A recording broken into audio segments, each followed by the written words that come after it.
A household finally has a little extra money left over. The spreadsheet says super might win.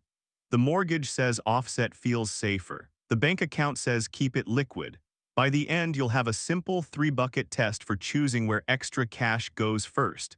This decision feels hard because all three options can be responsible. None of them is silly. The problem is that they solve different life problems, and most comparisons pretend the household only cares about the highest return. The real question is not which option wins on paper. It is, can you reach the money, how is the benefit taxed, and when does your household actually need it? Once you ask those three questions, the choice becomes much less foggy. Start with the mortgage offset. It does not feel exciting because it does not pay interest into your account. Instead, it reduces the part of your home loan that the lender charges interest on. For a normal mortgage holder, that boring detail is powerful. The offset benefit is not bank interest income. It is interest you avoid paying on the loan. That is why offset can feel stronger than a savings account even when the headline rates look closer than expected. If $10,000 sits in an offset against a home loan charging 6.2%, the rough first-year interest saving is $620. The bigger point is not the exact rate. It is that the cash can still be reached. That access matters in real life. Cars break, school costs arrive. Appliances choose the worst possible week to fail. If every spare dollar has been locked away for the long term, a technically smart choice can create short-term stress. Super has a different job. Extra before tax, super can be tax effective because the contribution is usually taxed inside the fund at a lower rate than many workers pay on their next dollar of income. But the gate is real.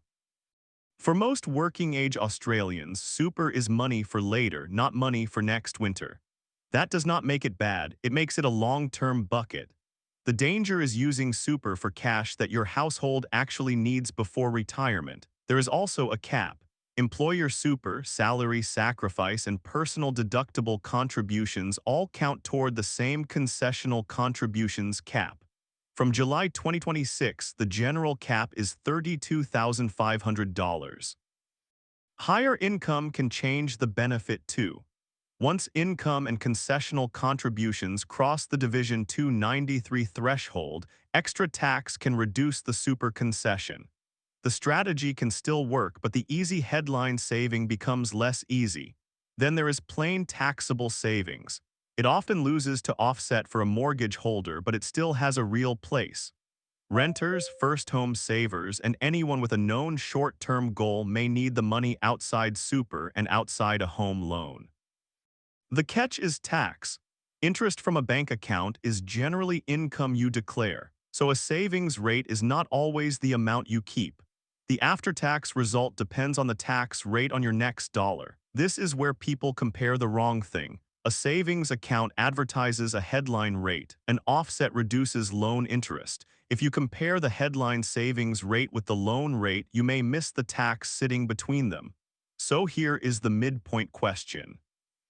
In your household right now, which matters more? Squeezing out the strongest long-term benefit or keeping cash reachable when life gets messy?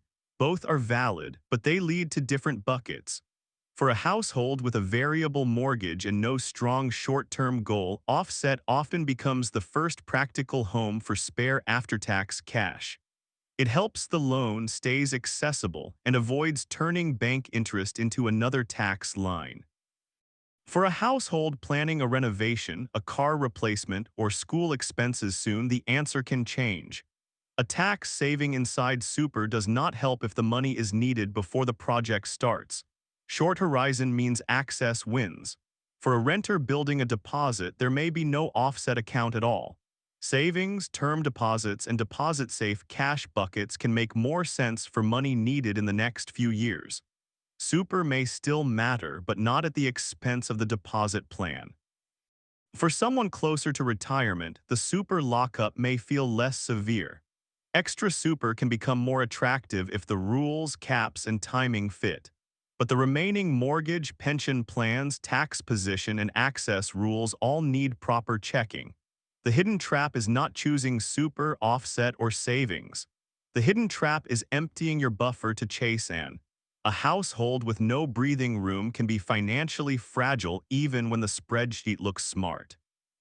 A calmer order starts with expensive consumer debt, then an emergency buffer, then offset for mortgage holders, then extra super if cap room and timing fit, then taxable savings or investments for goals that need flexibility. Before assuming offset wins, check the loan details. Is it a full offset or partial offset? Is the loan rate higher because the package includes offset? Are there annual fees? The benefit is only real after the account costs are included. Before assuming super wins, check cap room, employer contributions, fund fees, insurance inside super, and when you can access the money. Also remember that investments can move up and down. Super is a structure, not a guaranteed return. Before assuming savings is simple, check the conditions. Bonus rates can require monthly deposits, card purchases, or balance limits, and interest still belongs in your tax return. A clean emergency fund is useful, but the headline rate is not the whole story. Here is the everyday blueprint. Before moving extra money, name the job. Needed soon goes to savings or offset. Mortgage buffer goes to offset if the product is good. Retirement money can consider concessional super if the cap and tax position fit. Try a small trial before making it permanent. Run the next few pay cycles with clear buckets. Watch whether the household feels calmer, or if the plan only works when nothing goes wrong, the plan is too fragile. The best answer is not the one that sounds online. It is the one that fits your access needs, your tax position, your mortgage, and your timeline. Extra money should make the household stronger, not just the spreadsheet prettier. So before sending extra cash anywhere, ask 3 questions. When do we need it? What tax applies? And what stress does this reduce? Full worked examples, current ATO links, and the household scenarios are in the article below.